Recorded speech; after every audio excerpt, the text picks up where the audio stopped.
I speak 5 languages, sir, said the waitress calmly. I'll give you 1,000,000 reals if that's true. That was the phrase the waitress said softly, never imagining what it would set in motion that elegant night.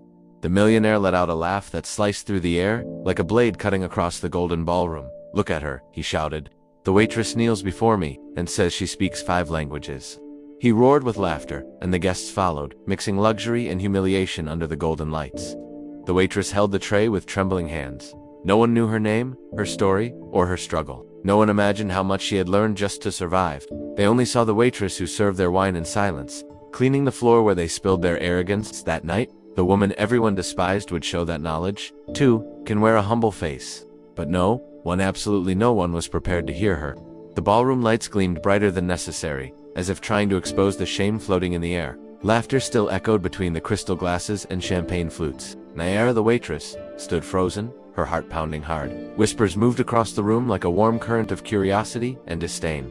No one knew who she truly was. To them, she was just the bold waitress, the one who dared to speak during a gala. Odor Arizmendi, smiling victoriously with a glass in hand, greeted the guests who were still laughing. It's not that serious, he said, feigning modesty, though his tone revealed how much he enjoyed feeling superior. Regina, the head of staff, approached Nayara slowly, with a look that mixed irritation and cruel satisfaction.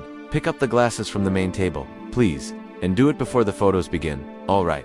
The floor gleamed like a mirror beneath her worn shoes. Nayara took a deep breath, trying to stay composed. Her eyes were wet not from tears, but from anger.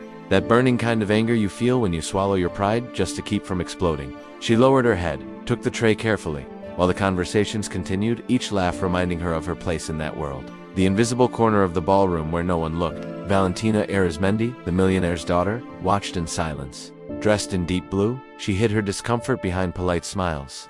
She saw Nayara pass by with the trembling tray and looked away. The music shifted to a waltz under the warm lights. Couples began to spin across the shining floor. Nayara walked among them, avoiding dresses and glasses, careful not to trip over laughter or glances. Every step felt heavy, as if the ground itself rejected her. In her mind echoed the words of Alina, the old German woman who had taught her her very first foreign language. When the world tries to silence you, speak with the voice of what you know. No one can ever take that from you. But that voice now sounded distant and fragile. All she could hear was the humiliation from minutes before. Helder was still surrounded by his guests and wine glasses. One of them, with a thick foreign accent, asked curiously, "Is it true what the waitress said?